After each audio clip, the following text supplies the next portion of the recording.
Hello everyone, I am Gebatron, and this video is a short list of some things I want to see changed in Sons of the Forest while we are still in the early access period. What did he say his name was? Gebatron.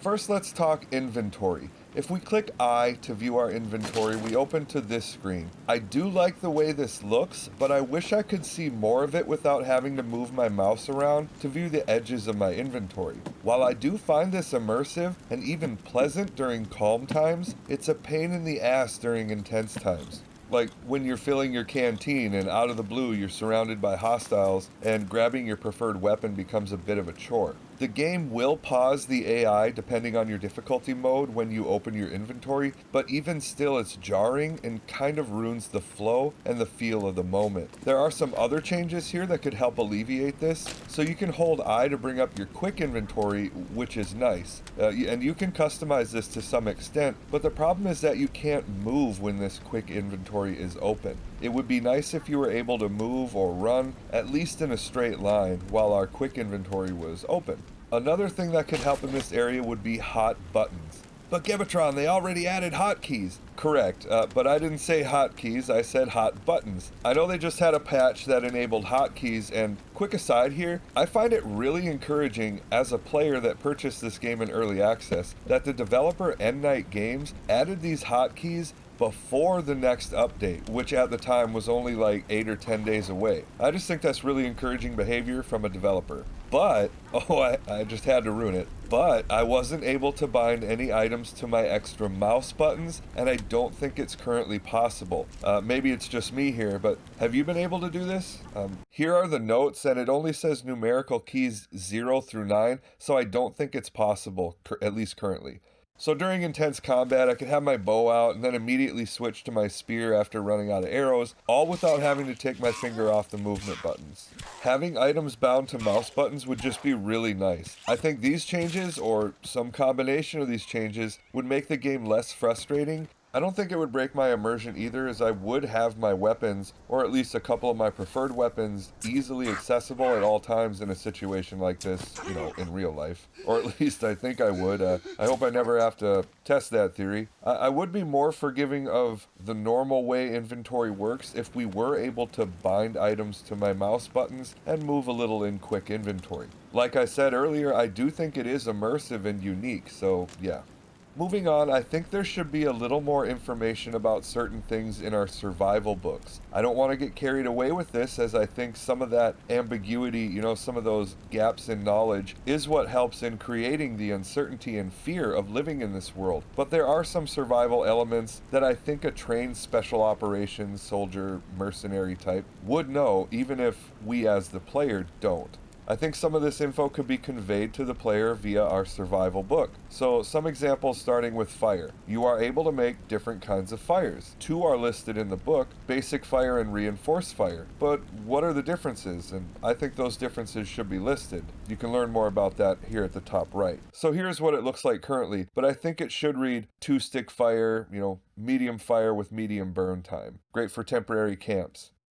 Reinforced fire looks like this currently, but I think it should read reinforced fire, long burn time, great for long-term camps. Something like that, just to note the differences. Moving on to storage. Stick holder looks like this and shows us how many sticks it takes to build it. That's good, but additionally, I'd like it to read, capable of holding 99 sticks. Rock holder, capable of holding 17 rocks.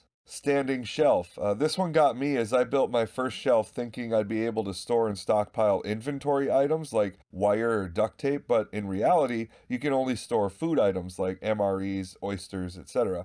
I would have liked that to be noted saying standing shelf capable of holding food items, or something like that. Nothing too complicated, but just a quick blurb that gives us a little more info about some of these items and how they work. But I don't want it to get carried away, such as I don't want the animal traps to list what specific animals they catch, as there would be no way to know what animals would be living in whatever environment we found ourselves in. Small animal trap is good enough here. Same with the bone trap or defenses. I don't want it listed what type of cannibals they work on or don't work on, as there would have been no way of knowing that you were going to crash on an island filled with different cannibal tribes and monsters. I hope that makes sense.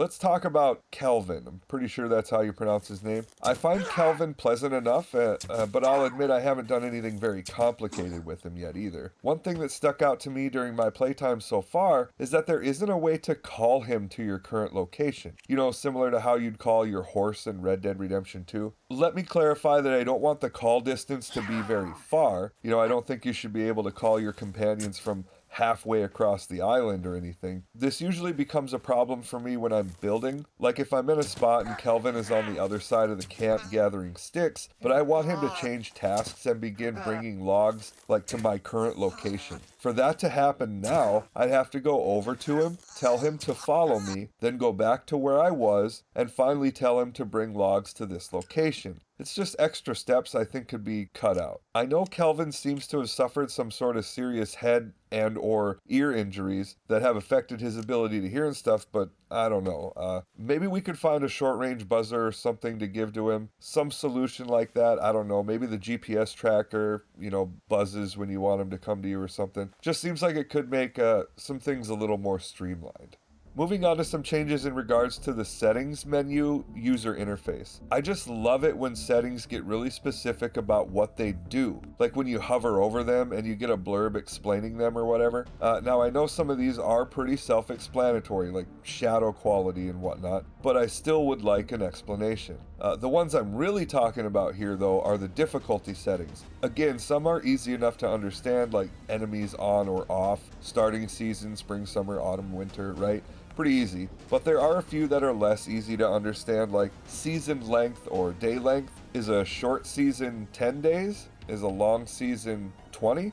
Is a realistic season like actually 120 days or something like that, or even more? Same with day length. Is a short day 15 minutes? Is a realistic day actually 24 hours? Does day length affect the time it takes meat to rot or the burn times of our fires? I just think a little bit more info in some of these settings menus would really help players get the experience they are looking for right off the bat, rather than playing for 10 hours just to realize that they wish they would have picked different settings. That can be really frustrating in games like this, leaving players thinking maybe they could have had a better time had they understood more about the settings. Time is precious, and players don't like having to go back and start a new game just because they aren't satisfied with the settings choice.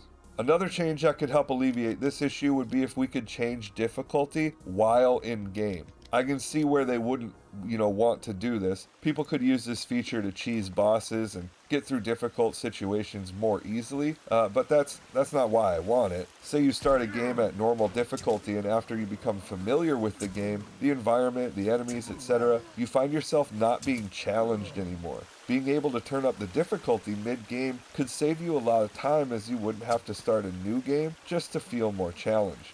Same with the other way around. Maybe you aren't having fun because everything is just too difficult, and you decide a week into the game that you want a more casual experience. I just think this would be a nice feature for players to have. I also want to be able to label or name my saves. Right now we just have dates, times, in-game day, and difficulty settings. Labeling would make it just easier to find the save I'm looking for, especially when you have those saves that you make in the same day. Just a nice quality of life thing.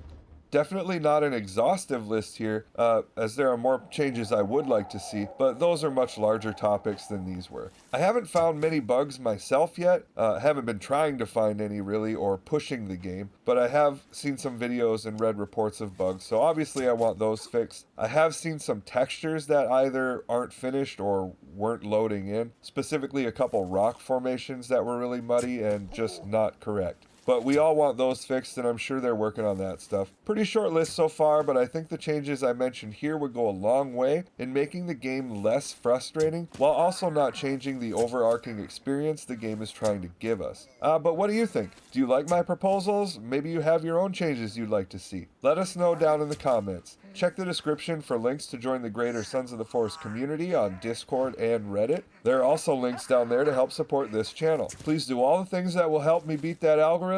Subscribe for more. Thank you so much for watching, and see you in the next one.